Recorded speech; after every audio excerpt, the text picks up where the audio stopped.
जय हिंद। आज हम क्लास 10th के विज्ञान के सबसे महत्वपूर्ण क्वेश्चन जो ऑब्जेक्टिव टाइप होते हैं उनकी चर्चा करने जा रहे हैं। जिसमें पहला क्वेश्चन है कि किसी भी उदासीन विलयन का पीएच मान क्या होता है। यानी पूछ रहा है कि किसी भी कोई भी उदासीन विलयन है उसका पीएच मान क्या हो सकता है। तो पहले पीएच मान होता क्या है। तो पीएच मान का जो फुल फॉर्म होता है पावर ऑफ हाइड्रोजन। क्या होता है? पावर पावर ऑफ हाइड्रोजन होता है। क्या होता है? हाइड्रोजन होता है। ठीक। यानी पीएच मान का जो फुल फॉर्म पीएच का क्या होता है? Power of hydrogen. अब ये पीएच मान जो होता है यानी पीएच मान जो होता है वो क्या होता है। तो देखिए पीएच मान जो दर्शाया गया है वो कहाँ से होता है? 0 से लेके 14 तक होता है। कितना होता है? 0 से लेके 14 तक होता है। और इसमें जो 7 होता है 7, ये 7 क्या होता है इसके बारे में भी चर्चा करेंगे। ये देखिए जब 0 से और 7 के बीच में जो होता है वह अम्लीय होता है। क्या होता है? अम्लीय होता है। और इसके बाद 7 से लेके 14 तक जो होता है, 7 के बाद और इसके बाद 14 तक जो होता है वो क्या होता है? क्षारीय होता है। क्या होता है? क्षारीय होता है। ठीक है। अब इसमें जो 7 होता है वो क्या होता है? तो 7 जो होता है यही उदासीन होता है। 7 जो होता है यही उदासीन होता है। ठीक, उदासीन होता है। तो हमारे क्वेश्चन का उत्तर मिल गया है कि किसी भी जो उदासीन विलयन होता है उसका पीएच मान कितना होता है। तो कितना होता है? 7 होता है। यानी ऑप्शन नंबर जो हो गया वह कितना हो गया? ऑप्शन नंबर बी सही हो गया। ठीक है। तो इसमें जो होता है यह अम्लीय होता है। जैसे ही 7 से आप जो है कि 7 से कम होते चले जाएंगे वैसे ही उसकी अम्लीयता बढ़ती जाएगी। यानी पीएच मान जैसे ही 7 से कम होता जाएगा उसकी अम्लीयता उतना ही अधिक होती जाएगी। यानी वह जो पदार्थ होगा वह उतना ही अम्लीय होगा। और अगर 7 के बाद जितनी ही जो है इसकी वैल्यू बढ़ेगी यह उतना ही क्या हो जाएगा? क्षारीय हो जाएगा। ठीक है। तो यह चीज पीएच मान से था। अब एक बात आती है कि पीएच मान की जो खोज है वह एक वैज्ञानिक थे। पीएच जो पीएच मान था इसकी खोज की इसका खोज किसने किया था? तो इसके खोजकर्ता जो थे उनका नाम सॉरेनसन था। क्या था? सॉरेनसन। ठीक। और इन्होंने कब किया था? तो 1909 ईस्वी में किए थे। कितने में किए थे? 1909 ईस्वी में सॉरेनसन ने किया था। ठीक है। अब चलते हैं अगले क्वेश्चन की तरफ। आशा करते हैं कि ये क्वेश्चन अच्छे से समझ में आ गया होगा। तो अगला क्वेश्चन क्या है, आइए अगले क्वेश्चन की चर्चा करते हैं। अगला क्वेश्चन है कूटपाद किसमें पाया जाता है? कूटपाद किसमें पाया जाता है? पहला ऑप्शन है पैरामीशियम, दूसरा है इग्लिना और तीसरा है अमीबा और चौथा है इनमें से कोई नहीं। तो जो कूटपाद होता है यह किसमें पाया जाता है? अमीबा में पाया जाता है। किसमें पाया जाता है? अमीबा में। कूटपाद किसमें पाया जाता है? अमीबा में पाया जाता है। अमीबा में। ठीक। ये अमीबा में पाया जाता है। अब ये कूटपाद क्या होता है? तो यह जो है कूटपाद मतलब होता है जो अमीबा में होता है यह गति करने में सहायक होता है। और इससे क्या होता है कि यह भोजन जो होता है जो अमीबा होती है वह भोजन को ग्रहण करती हैं। क्या करते हैं? भोजन को ग्रहण करते हैं। गति करके भोजन को ग्रहण करते हैं। और ये क्या होता है कि इसमें पैरों के माध्यम से, उनमें छोटे छोटे पैर होते हैं, उसके माध्यम से ये भोजन को क्या करते हैं? इकट्ठा करते हैं और उसके माध्यम से फिर भोजन भोजन को ग्रहण करते हैं। ठीक है। तो जो कूटपाद होता है ये क्या होता है? अमीबा होता है। यानी इसका उत्तर जो होता है कूटपाद किसमें पाया जाता है? तो अमीबा में पाया जाता है। और इसका सही उत्तर है ऑप्शन नंबर सी हो गया। ठीक है। चलते हैं अगले क्वेश्चन की तरफ। अगला क्वेश्चन क्या है? अगला क्वेश्चन है प्रकाश संश्लेषण। प्रकाश संश्लेषण होता है। प्रकाश संश्लेषण होता है। पहला ऑप्शन है रात में, दूसरा ऑप्शन है दिन में, तीसरा ऑप्शन है रात और दिन दोनों में और चौथा ऑप्शन है सुबह में या शाम में। ठीक है। तो पहले तो जान लेते हैं कि प्रकाश संश्लेषण होता क्या है। तो प्रकाश संश्लेषण एक ऐसी प्रक्रिया है जिसके द्वारा पौधे क्या करते हैं? अपना भोजन बनाते हैं। तो प्रकाश संश्लेषण क्या है? प्रकाश संश्लेषण, प्रकाश संश्लेषण, प्रकाश संश्लेषण ऐसी प्रक्रिया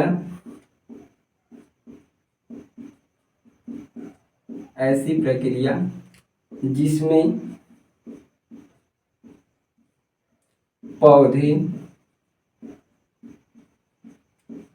अपना भोजन क्या करते हैं, अपने भोजन बनाते हैं। ठीक, यह है वही प्रकाश संश्लेषण। प्रकाश संश्लेषण किसे कहते हैं? तो यह एक ऐसी प्रक्रिया है जिसके द्वारा पेड़ पौधे अपने भोजन को क्या करते हैं, बनाते हैं। अब बात आती है कि यह प्रकाश संश्लेषण होता है कब होता है? तो यह प्रकाश संश्लेषण दिन में होता है। कब होता है? दिन में होता है। तो इसका उत्तर हो जाएगा ऑप्शन नंबर बी। क्या हो जाएगा? ऑप्शन नंबर बी हो जाएगा। और यह किस में होता है? दिन में होता है। ठीक है, किस में होता है? दिन में होता है। ठीक, अब चलते हैं अगले क्वेश्चन की तरफ। अगला क्वेश्चन क्या है? अगला क्वेश्चन दिया है कि रक्त में आयरन की कमी से होने वाला रोग, यानी जो रक्त में आयरन की मात्रा पाई जाती है, अगर उसकी कमी हो जाती है तो कौन सा रोग होता है? तो इसमें पहला ऑप्शन है टीबी, जिसे हम ट्यूबरक्लोसिस बोलते हैं। दूसरा ऑप्शन है मधुमेह, और तीसरा ऑप्शन है एनीमिया, और चौथा ऑप्शन है उच्च रक्तचाप। तो इसका सही उत्तर होगा कि रक्त में आयरन की कमी से कौन सा रोग होता है? तो आप जानते हैं रक्त में आयरन की कमी से, आयरन की कमी से कौन सा रोग होता है? तो एनीमिया रोग होता है। कौन सा रोग होता है? एनीमिया रोग होता है। एनीमिया रोग होता है। ठीक है, तो रक्त में आयरन की कमी से कौन सा रोग होता है? एनीमिया रोग होता है। ठीक है, यह ऑप्शन नंबर सी इसका सही उत्तर है। अब एक ऑप्शन इसमें है बी वाला, मधुमेह। तो मधुमेह क्या होता है? मधुमेह भी एक बीमारी है।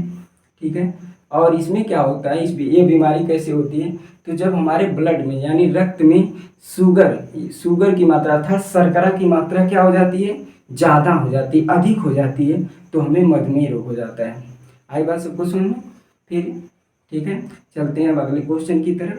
और एक बात इसमें और बता दें कि जो एनीमिया रोग होता है इसमें किस विटामिन की कमी होती है? तो विटामिन B12, यानी कौन सी कमी होती है? विटामिन B12 की कमी होती है। ठीक है, चलते हैं अगले क्वेश्चन की तरफ। अगला क्वेश्चन क्या है? अगला क्वेश्चन दिया है कवक में पोषण की कौन सी विधि है, यानी कवक जो है उसमें पोषण की कौन सी विधि होती है? तो इसका जो है कि कवक में पोषण की जो विधि होती है वह कौन सी है? मृतजीवी है। तो आप लिखेंगे इसका उत्तर कवक में पोषण की विधि कौन सी विधि होती है? तो इसकी जो विधि होती है उसे क्या कहते हैं? मृतजीवी कहते हैं। क्या कहते हैं? मृतजीवी बोलते हैं। ठीक है, मृतजीवी। ऑप्शन नंबर कौन सा सही है? ऑप्शन नंबर बी सही है। ठीक है, और इसके बाद जो एक इसमें ऑप्शन और है समभोजी। ये समभोजी क्या होता है? तो जब ये लोग क्या करते हैं, समभोजी मतलब वे जीव जो अपने भोजन को क्या करते हैं? निगल कर करते हैं, यानी भोजन को निगल कर करते हैं, उन्हें हम क्या बोलते हैं? समभोजी के नाम से जानते हैं। ठीक है, तो आशा करते हैं ये बात सबको समझ में आई होगी।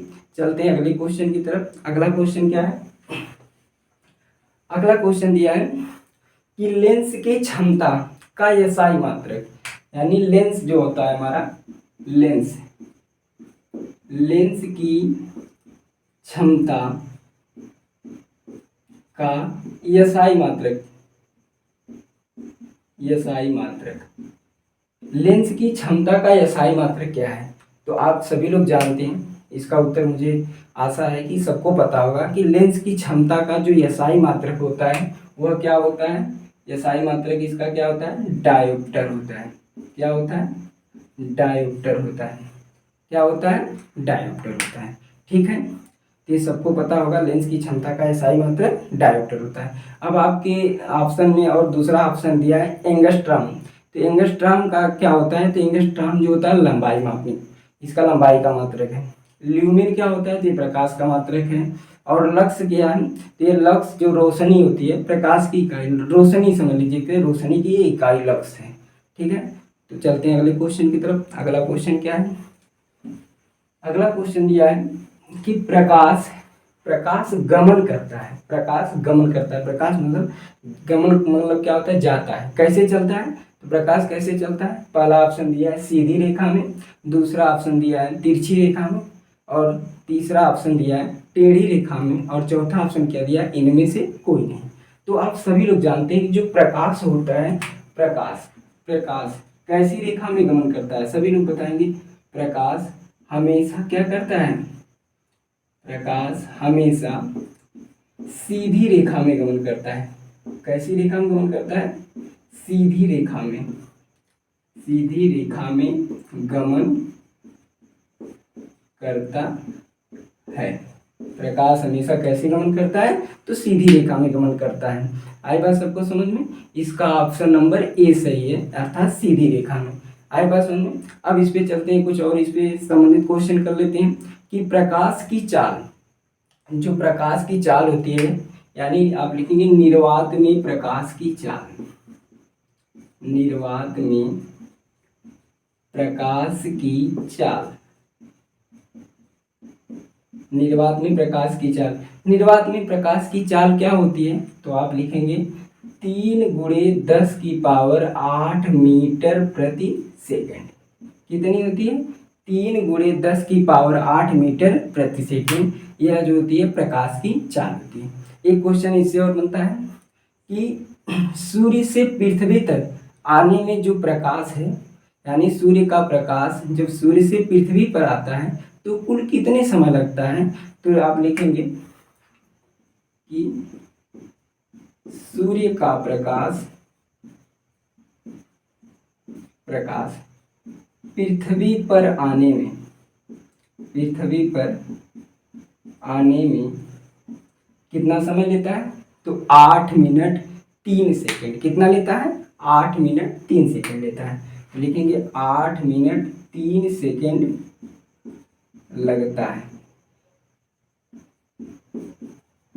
8 मिनट 3, यानी सूर्य का जो प्रकाश है पृथ्वी पर पहुंचने में कितना टाइम लग जाता है, 8 मिनट 3 सेकंड में ये क्या होता है, पृथ्वी पर पहुंच जाता है। ठीक है, अब चलते हैं अगले क्वेश्चन की तरफ। अगला क्वेश्चन क्या है, क्वेश्चन दिया है कि कौन सी गैस उपार्जित होगी जब धातुएं जल के साथ अपक्रिया करेंगी।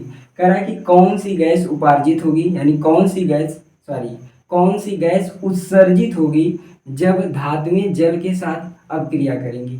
तो पहले जानते हैं कि धातुएं जब जल के साथ अपक्रिया करती हैं तो क्या बनाती हैं। तो आप जानते हैं कि जो धातु होती है वह जब जल से अपक्रिया करती है, क्या करती है, जल से अपक्रिया करती है, जल से अपक्रिया करती है तो ये बनाती है धातु ऑक्साइड। क्या बनाती है, धातु ऑक्साइड बनाती है, धातु ऑक्साइड। ठीक है, और इसके साथ साथ क्या कौन सी गैस उत्सर्जित होती है, जो हमारा क्वेश्चन था वो कौन सी गैस उत्सर्जित होती है, तो हाइड्रोजन गैस उत्सर्जित होती है। कौन सी गैस उत्सर्जित होगी, हाइड्रोजन गैस उत्सर्जित होगी। और आप जानते हैं कि कुछ धातुएं जो होती हैं वह जो है ठंडे जल और भाप के साथ अपक्रिया नहीं करती हैं। ठीक है, तो आशा करते हैं कि क्वेश्चन आपको समझ में आया होगा। अब चलते हैं अगले क्वेश्चन की तरफ। अगला क्वेश्चन क्या है, अगला क्वेश्चन है कि संगमरमर का रासायनिक सूत्र क्या है। संगमरमर का रासायनिक सूत्र क्या है। इसमें पहला ऑप्शन दिया है CaCO3, दूसरा है MgCO3, तीसरा है Ca कोष्टक में HCO3 का ट्वाइस। ठीक है, और चौथा ऑप्शन है इनमें से कोई नहीं। तो आप सभी लोग जानते हैं कि जो संगमरमर होता है, जिसे हम चूना पत्थर के नाम से जानते हैं, और इसका रासायनिक जो नाम होता है कैल्शियम कार्बोनेट होता है। क्या होता है, कैल्शियम कार्बोनेट होता है। और इसका सूत्र क्या होता है, तो जो संगमरमर का सूत्र होता है,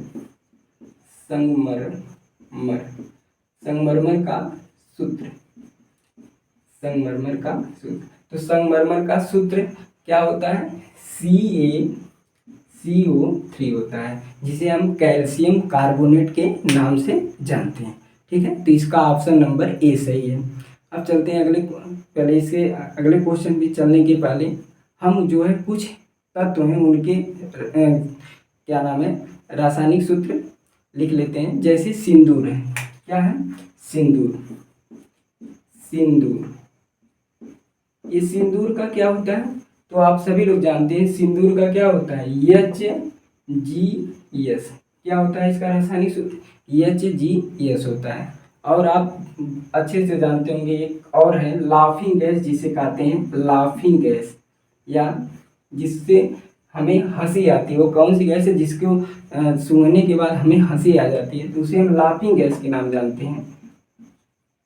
लाफिंग गैस, लाफिंग गैस किसे कहते हैं, तो लाफिंग गैस जो है उसका रासायनिक सूत्र क्या होता है, तो लाफिंग गैस का रासायनिक सूत्र होता है N2O, नाइट्रस ऑक्साइड के नाम से इसे जानते हैं। क्या होता है, N2O होता है। और आप अगला एक है कि शुष्क बर्फ, जिसे हम शुष्क बर्फ के नाम से जानते हैं, शुष्क बर्फ, या इसे ही बोला जाता है ठोस कार्बन डाइऑक्साइड, ठोस कार्बन डाइऑक्साइड, ठोस कार्बन डाइऑक्साइड।